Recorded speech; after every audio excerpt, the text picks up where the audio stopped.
Cool. Well, welcome everyone to our workshop today, Staying Healthy in Quarantine, Eating, Sleeping, and Exercise. My name is Aaron Hunt. I am I will be facilitating this workshop series.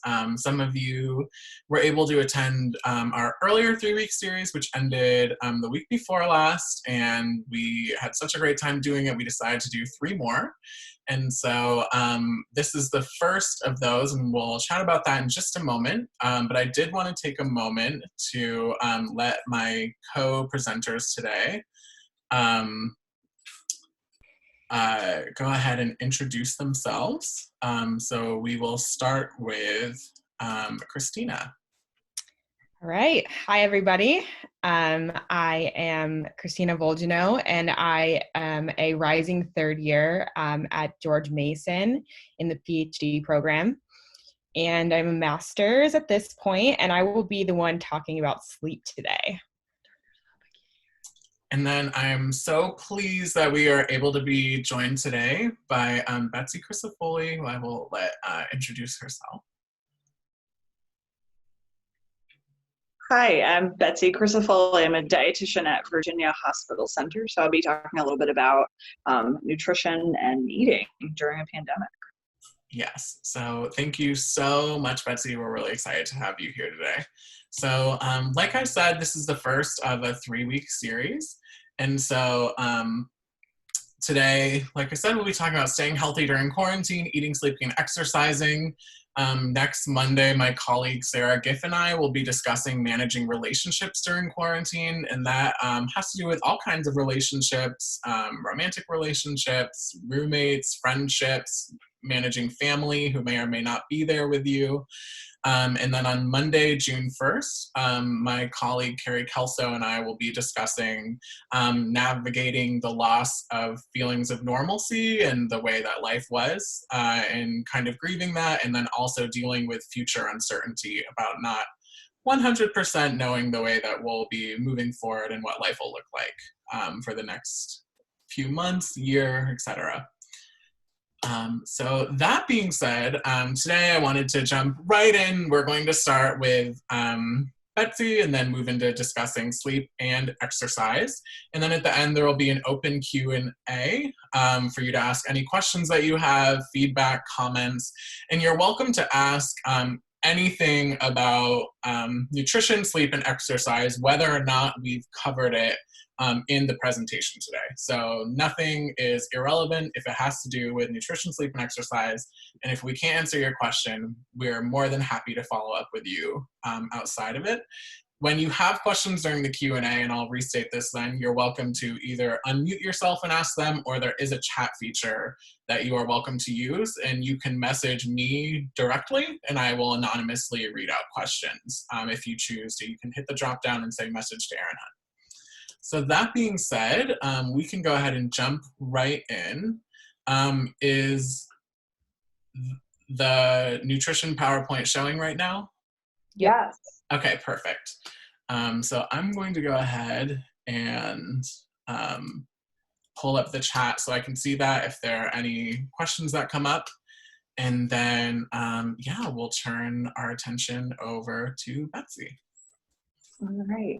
Yeah, don't get too excited about my slides. They're pretty basic, but there are a couple of lists on there that I thought might be helpful to actually see. So feel free to screenshot that, or anything if it's helpful to have that as a resource at any point for you going forward. One of the main things I really wanted to mention tonight, next slide, is just to eat. Eating is part of self-care.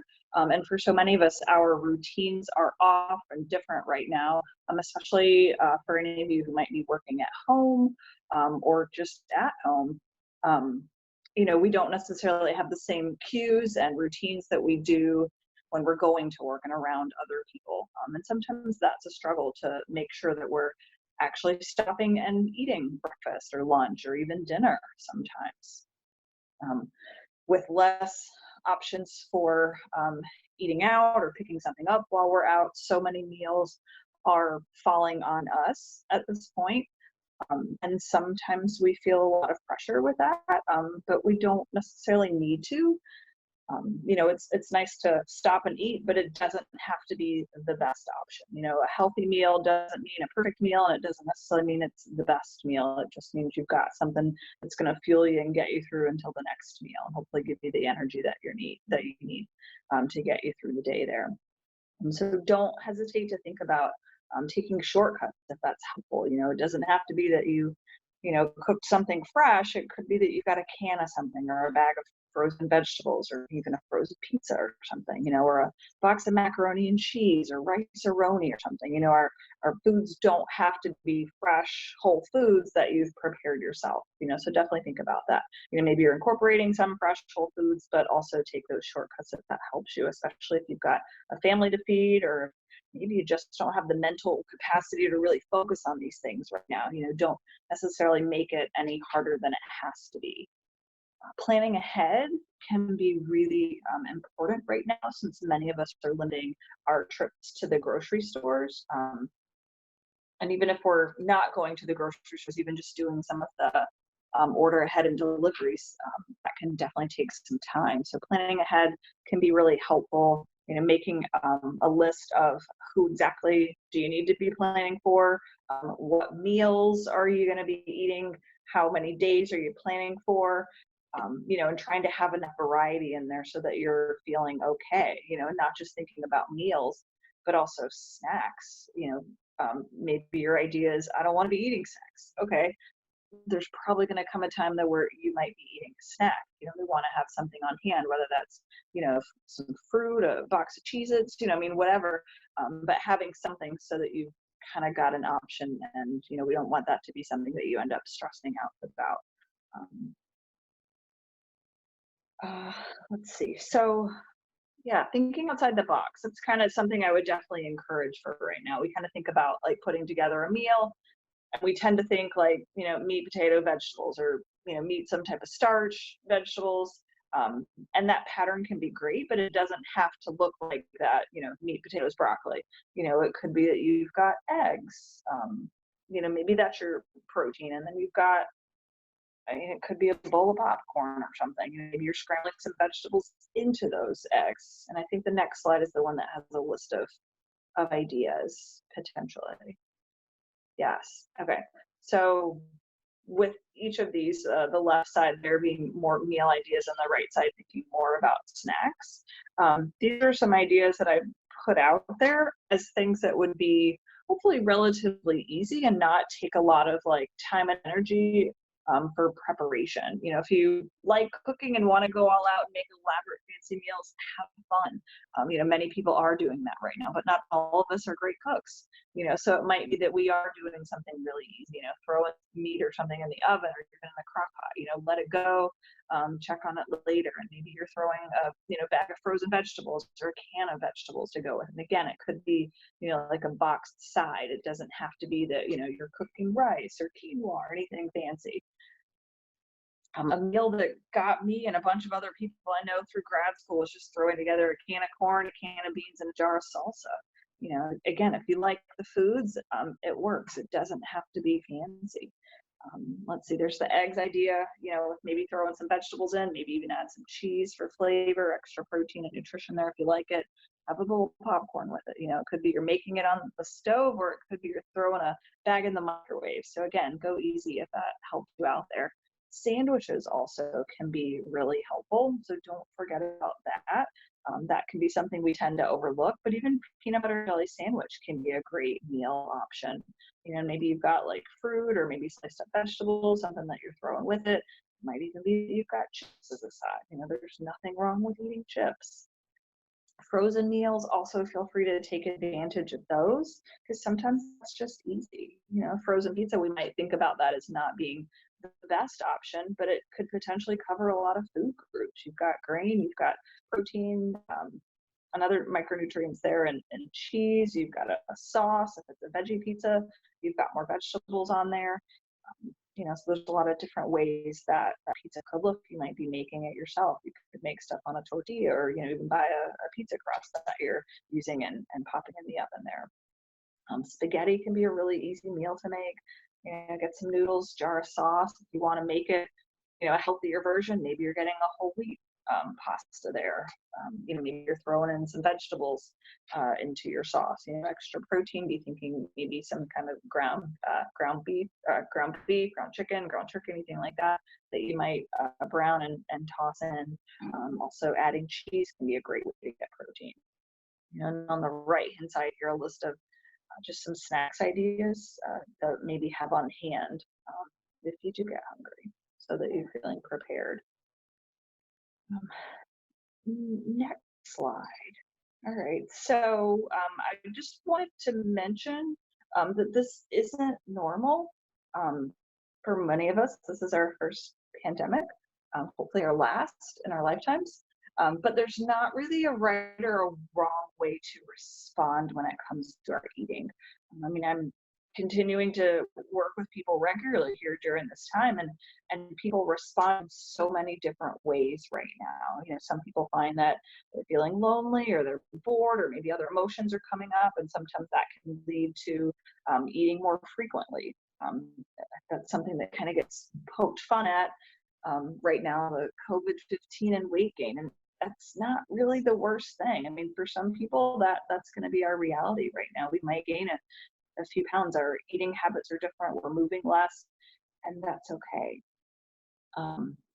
Many other people, you know, are taking time right now to really relax and enjoy being home and having a slower pace of life and cooking and sitting down with their spouse or their family to eat meals. And that's also okay. You know, if you're able to really enjoy this time and slow down like that, that's awesome. You know, again, that might be what's happening. It might not, but it's okay either way.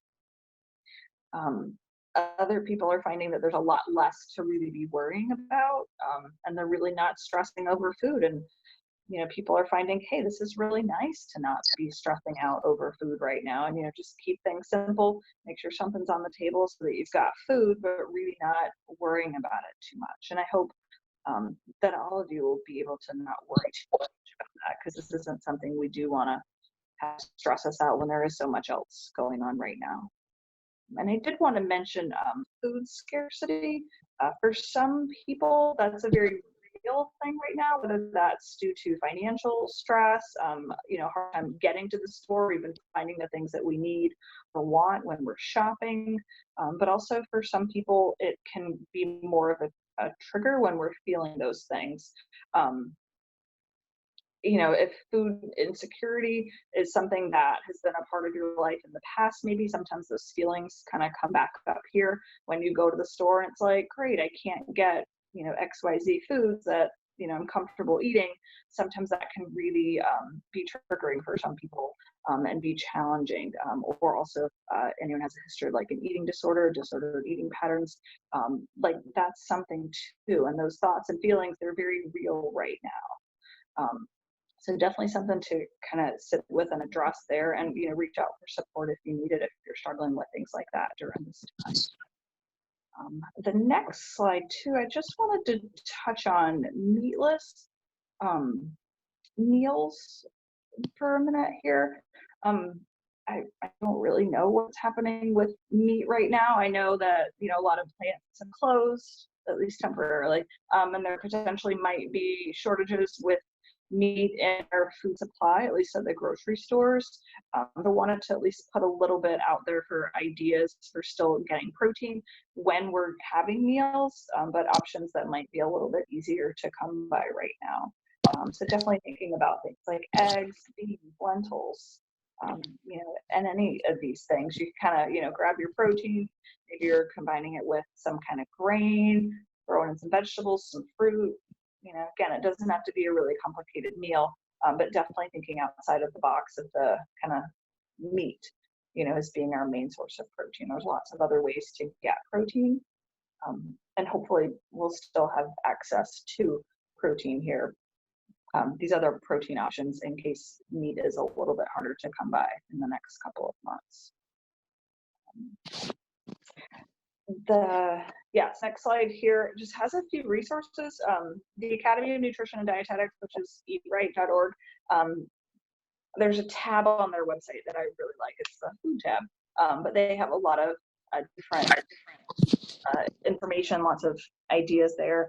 And also just in thinking about like planning meals, just doing a quick search through whatever search engine you're comfortable, like looking up like what can you make with the things you have on hand, can bring up several different websites and apps that can help you to have some meal ideas. You can put in like what you have on hand, or you might even put in like the foods I like, and kind of see what it comes up with, you know. And again, that might be for more of us who maybe don't have a lot of experience cooking, or don't really have some of those go-to recipes, or aren't sure what to be cooking, you know. So don't hesitate to take advantage of different resources like that.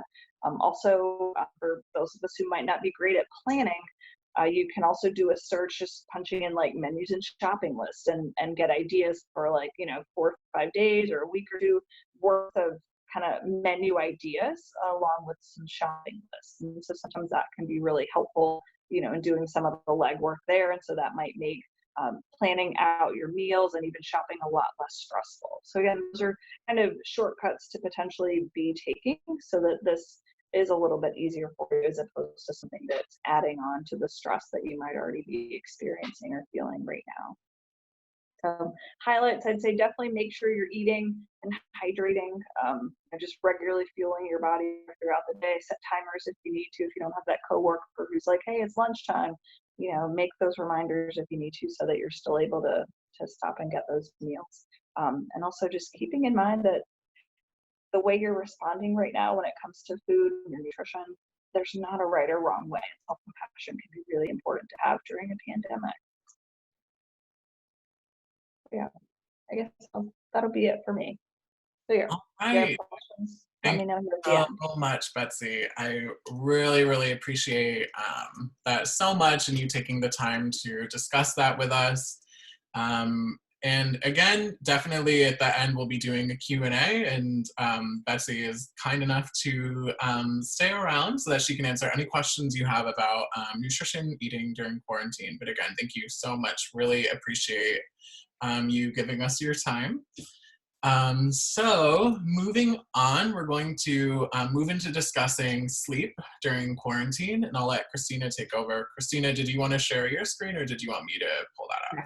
Yes, I can do that right now. Let's see. Just have to tell me if you guys can see it. Yes, we can. Okay, awesome. So I currently do a lot of research regarding sleep.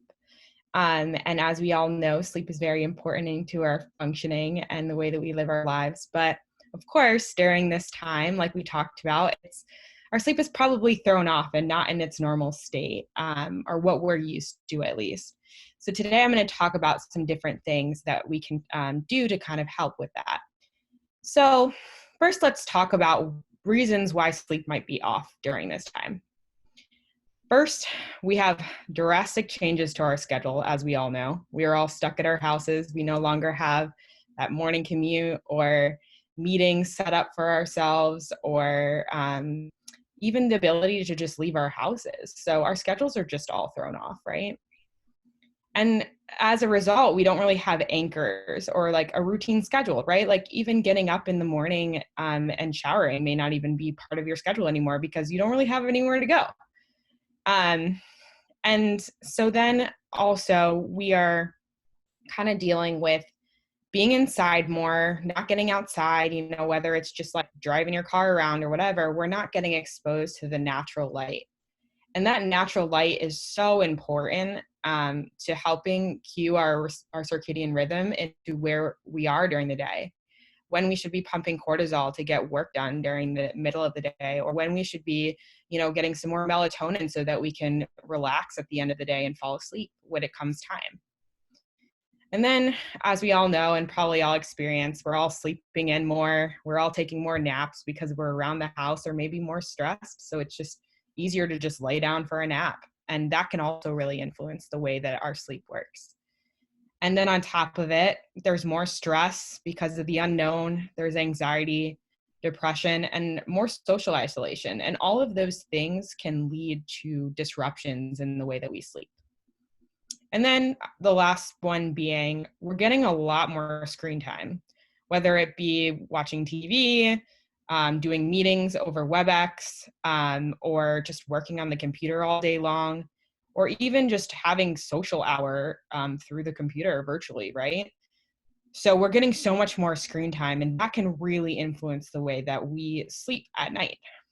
So before we get into what we can do about these things, let's talk about why sleep is so important during this time.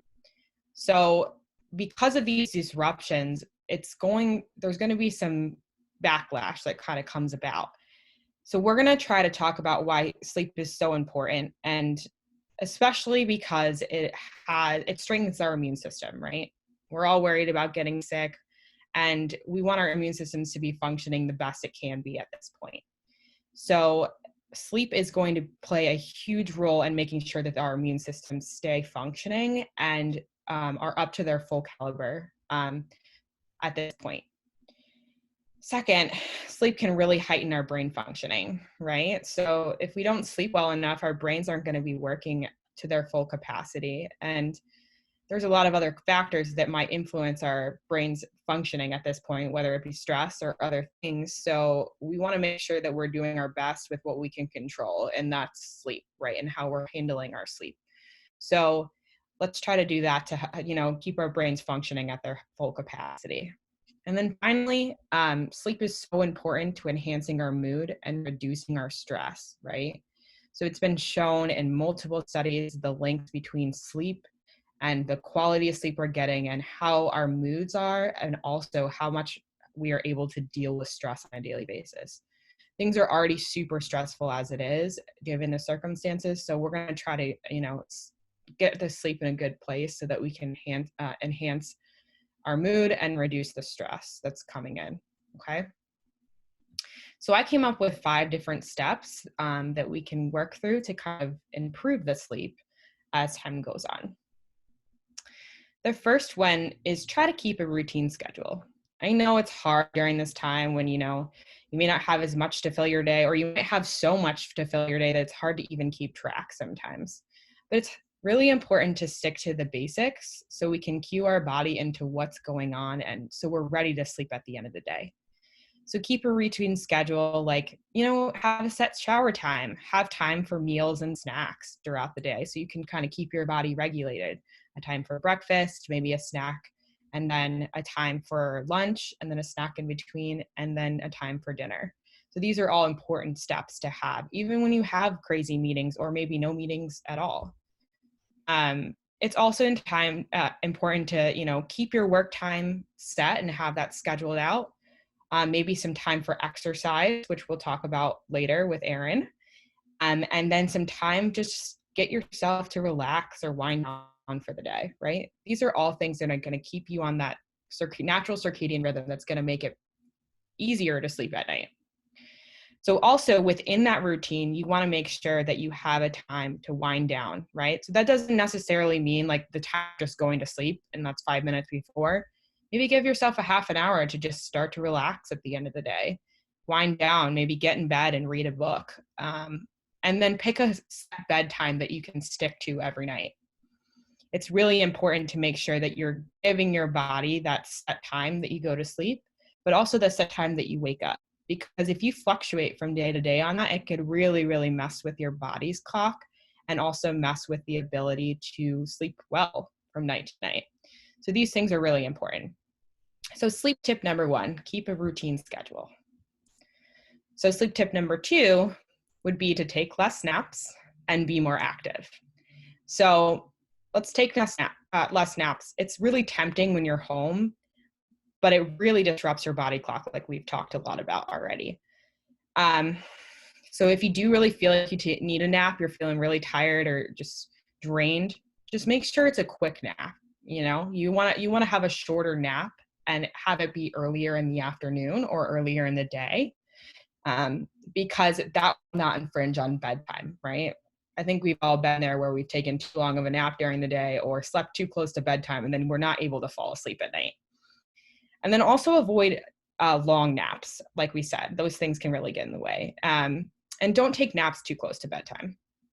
So with the stay active piece, we recommend stay active for at least 30 minutes a day. That's going to get your body a little bit more tired out. So when it comes time to go to sleep, your body will feel like it actually needs that rest. Instead of having sat around all day, you're not going to feel as like you're ready to go to sleep when it's time. So just stay active, and that's going to help improve. And we'll talk more about that when we get to Erin. All right. So sleep tip number 3 is to increase the natural light and reduce the blue light. So natural light is vital to our body clock, like we talked about earlier. So get outside if possible, or if you can't get outside because you don't want to get exposed, you live in a too populated area, make sure to raise those blinds and make sure that natural light's coming in from the sun. And if you can, sit close to an open window, right? Because that's going to help your body to regulate itself. Then, also, our screens, we said we're spending a lot of time, have what are called blue lights in the background. So those blue lights trick your body into believing that it's like natural light, and it can really throw off your natural rhythm. So we always recommend to stop use of those blue light screens, like your phone or your TV, within an hour of going to sleep, right? That's to help your body's natural production of melatonin at night. So when you do that, choose another way to wind down, right? Like we talked about before, winding down is super important before we go to bed. So maybe read a book or listen to some music, but try to get away from those screens. And if you really do need to use the blue light screen before bed, make sure you're using the settings that reduce that blue light at night. There are some settings maybe on like the iPhone and stuff like that that can help with that. All right, sleep tip number 4. So it's really important that when we're stressed out that we stay connected to other people, right? So that's what my sleep tip number 4 is, to stay connected. So stay connected with others by phone or by video chat, and connection is going to help us to feel less stress and support us during those tough times. That way we're not sitting up in the middle of the night thinking about, those thoughts, or not having someone to talk through those things with. But I do recommend that during that time that you're connecting, you try to avoid talks about COVID-19, because that could actually just ramp up the stress a little bit more. And the goal of connecting is to kind of get your stress levels down so that at night it's not keeping you awake. All right, let's see. And the final one is relax. And as the picture says, breathe. So make sure to reduce that stress that you schedule personal time for yourself, at least 30 minutes a day. Use deep breathing exercises, progressive muscle relaxation, meditation apps, or just even read a book. So this is important so that our bodies are not still ramped up when it comes time to go to sleep, right? If you get that time and you schedule that time for yourself during the day to take that time, you're going to be able to, calm yourself down so that it doesn't pop back up when you lay down to go to sleep at night, right? So these are my 5 tips. And of course, if anybody has any other questions about this or anything else about sleep or circadian rhythm, I am here to chat about that at the end when Erin's done talking about exercise.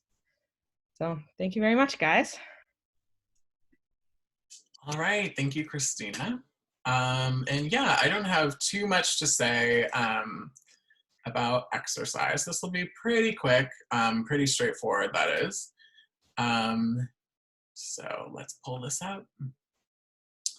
And yeah, I just wanted to basically give a couple different notes. Christina already hit on why exercise can be really important for sleep. Exercise can also be really important for mood. In one of our previous workshops, we discussed how exercise releases some really, really good neurotransmitters that our body loves that help to improve mood and general overall wellness. It's great for stress relief. And then also for, making sure that you're staying active. I personally enjoy boxing. Obviously, my boxing gym is closed, and so I have had to find other ways to stay active. I do not have a heavy bag installed in my apartment. So I have also had to learn to exercise in different ways.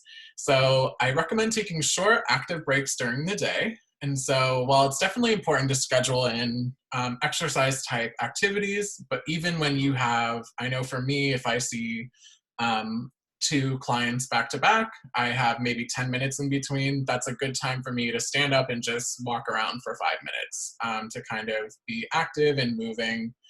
And so lots of different ways to also schedule other types of activities and exercise, like walking and running, yoga, doing video workouts. And then there are maybe other types of things that people don't necessarily have come to their mind. So like dancing, great way to get in some exercise, fun quarantine activity, turn on some music, dance around. Going hiking or walking in a not very crowded park. I've noticed that people have been doing daily challenges type things. There are lots on the internet and on social media about there'll be like a different type of thing to do every day. So maybe day one you do like 10 crunches and 10 push-ups or something like that. And then each day there's something different to do and you can track it along. Just doing light stretching, you know, making sure that, I know for me, my muscles have felt really tense because I'm not doing the kind of full body exercise that I'm used to, which is in boxing. So making sure that you're doing your stretching in the morning and even in the evening if you're starting to feel kind of tight, stretching can be helpful. You know, walking your dog or playing with, you know, whatever animal you have, if you have one. But also there are other ways to take short active breaks. So like cleaning is an active activity, right? So if you're walking around, cleaning, moving things around, rearranging, I know a lot of people are using this opportunity of being at home so much to do some spring cleaning. And so, you know, that can also be pretty active, you know, getting into the closet, moving things, taking things to the curb, you know, that's also exercise, as well as activities like gardening. That is, you know, you're getting up, you're getting down, you're digging, shoveling, moving things, hauling dirt, that kind of stuff. You know, that's another kind of active activity that you're doing that we might not think of as exercise when we think about what exercise is. And so I did just also want to give some resources. If you are a Mason student, you have free access to an app called Burnalong, which has video exercises that you can do from home, and you can also cast it to your TV. YouTube has lots of exercises that you can do at home, especially if you think about like yoga and those types of things. Instagram and Facebook are also becoming a big resource. So one of the trainers at my boxing gym offers free Instagram live boxing workout every Saturday, is something that he's been doing. And so there are lots of different trainers who are on social media who are offering workouts, or more corporate type gyms which have workouts on their lives. And then also there are quite a number of physical trainers who are dealing with loss of wages right now and being out of work due to gyms being closed, who are offering private training sessions through Zoom or the like. And so that's definitely something that you can look for, help to support, you know, people who are being affected by the closure of businesses. And then I also just wanted to know, I have a huge list right here of larger kind of corporate entities that are offering free workouts, usually on their websites, or low-cost workouts as well. So definitely you can check out some of these for other types of workouts that you can be engaging in. So that is really all that I had. And so I would like to now go ahead and open the floor. Questions about what we discussed today, being health in general, and then also you're more than welcome to share general thoughts and feelings about quarantine or your experiences, or if you have found that a certain workout or a certain easy meal to make or certain sleep practices have been helpful for you, please feel free to share those. Or if you just have kind of like general questions about any of those topics or something that we discussed in particular, please feel free to share with us. I'm also, you're welcome to unmute yourself, and I'm also have my chat open, and so you can either send the question to everyone, or I also, if you, on the two where it says everyone, you can change it to my name to send privately. So that being said, I'd like to open the floor. Someone in the chat asked if it was normal to have very vivid dreams at this time. I think that makes a lot of sense, that we'd have vivid dreams during this time. Maybe, I don't know if anybody else wants to chime in on this, but I would say that I've experienced a lot of this while being here. My thoughts about this, and though I haven't read a lot of research as to why this could be, I also have seen on the news that people are also reporting this. I think a lot of it has to do with the fact that we're stuck in the confines of our houses day to day. And so by the end of the day, our brains, don't have as much, they aren't tired out as much, maybe. Or maybe it could be that we're experiencing more stress, which could cause more vivid dreams at night. But does anybody else have any other insights of why they could think that could be?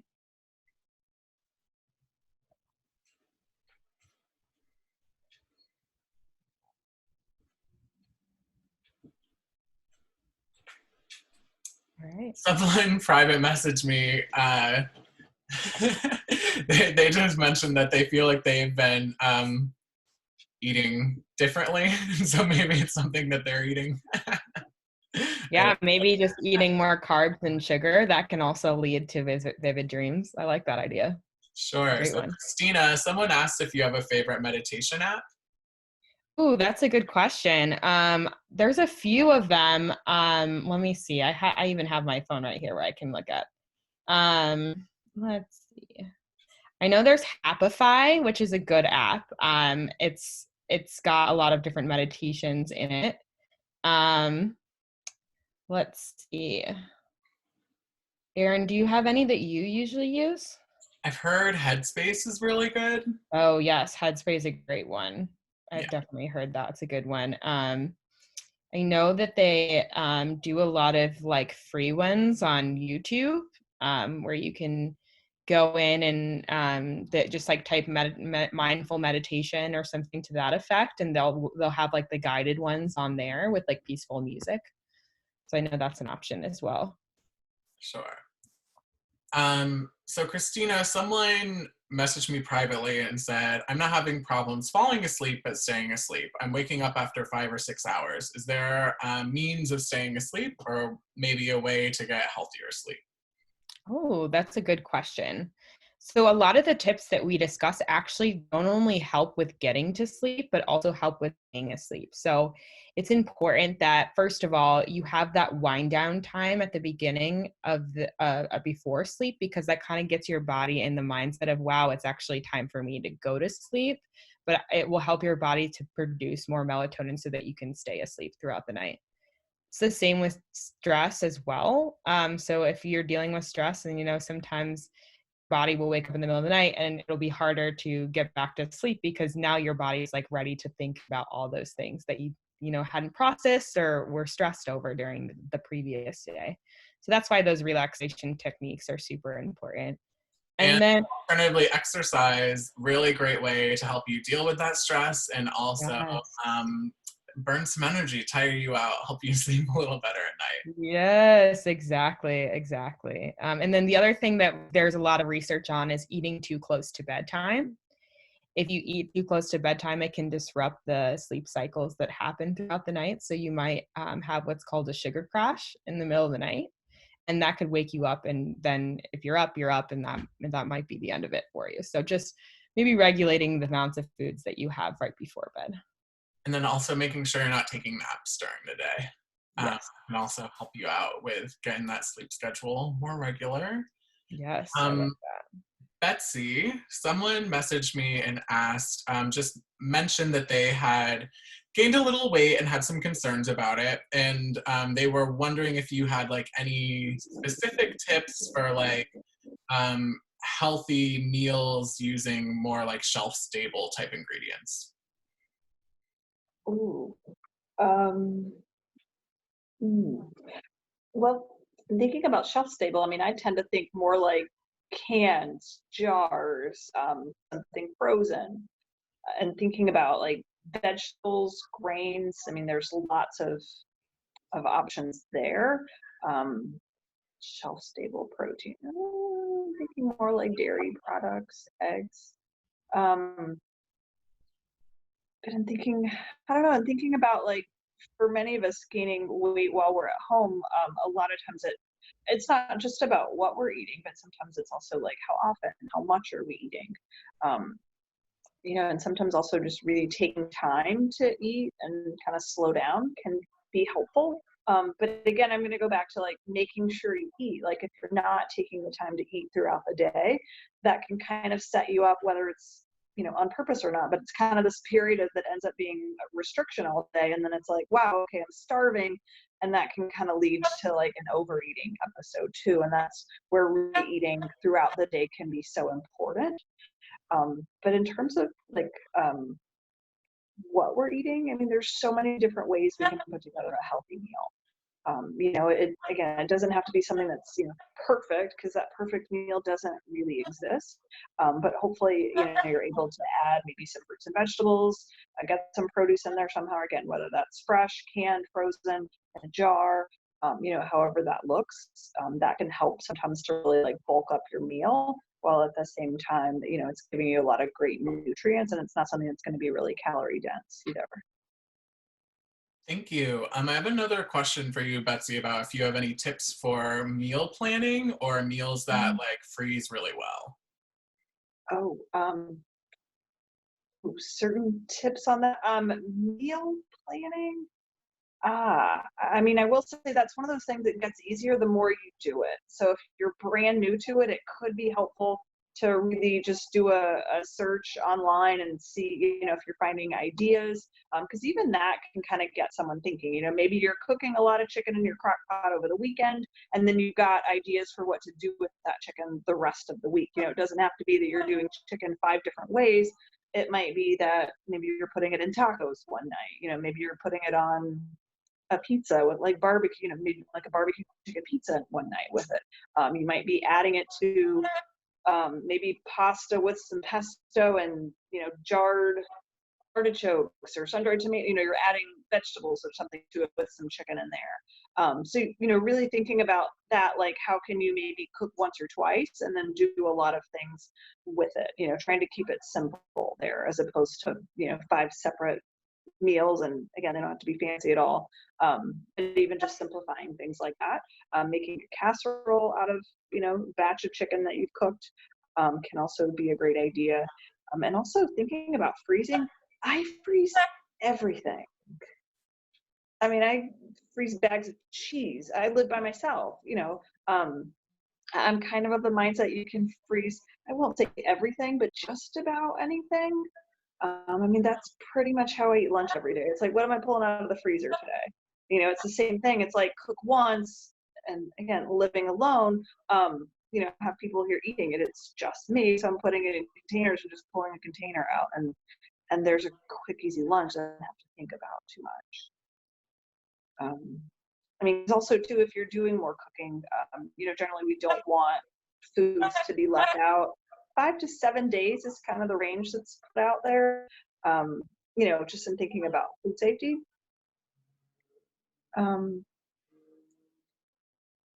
Yeah. So, Thank you. Yeah, that's very helpful. And then, so yes, that's very helpful. And then also, definitely there are like Facebook groups and stuff that are fully dedicated to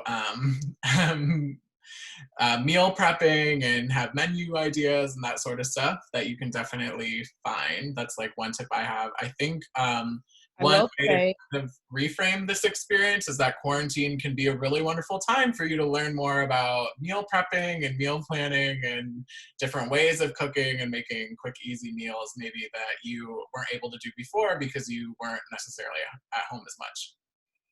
I also want to acknowledge the fact that Pinterest has a lot of great resources for this too, and they're diet specific. So for example, I have a gluten intolerance. So for me, I can't really do the standard meal prep or whatever people have. So even just going on Pinterest, they will have like dietary restricted meal prepping ideas and all of that on there. So. And there's also lots of just people out there, and that's their business. They, have recipe books and they're active on social media. It's worth kind of finding a few maybe that look good, and even just looking on their websites, asking your friends or family, like, hey, is there someone that you like?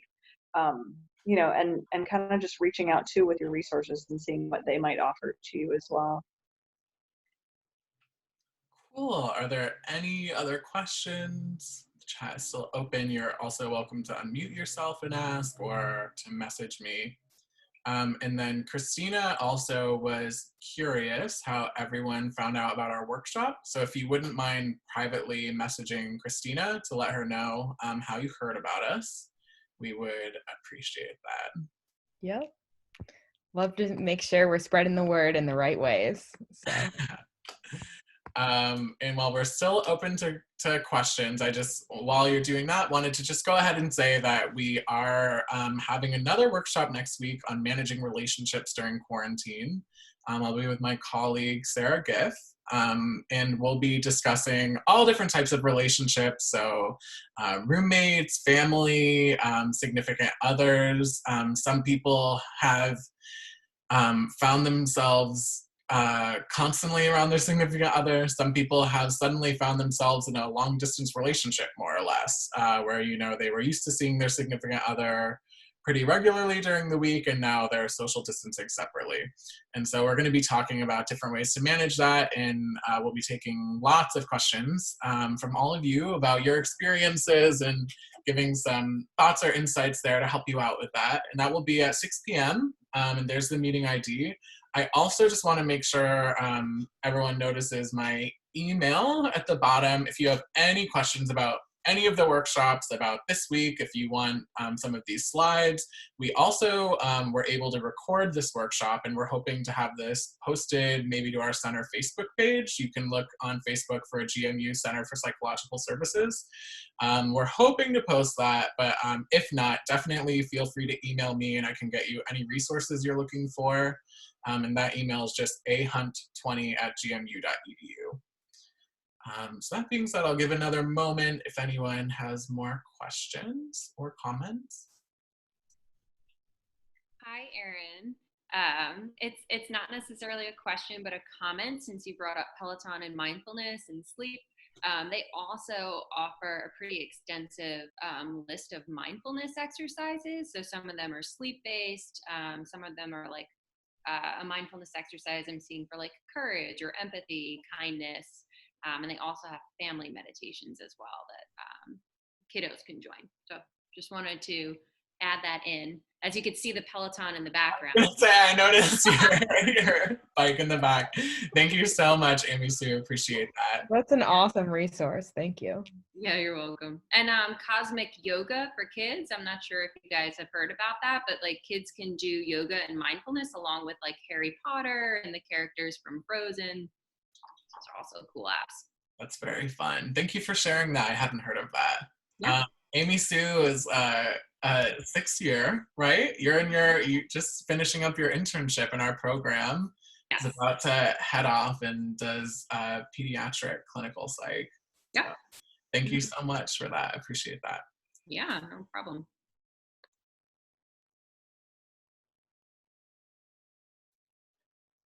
All right, well, I haven't received any more questions, so I just want to thank everyone for attending, and I want to give, again, a special thank you to Betsy Crisafulli for coming out and speaking with us.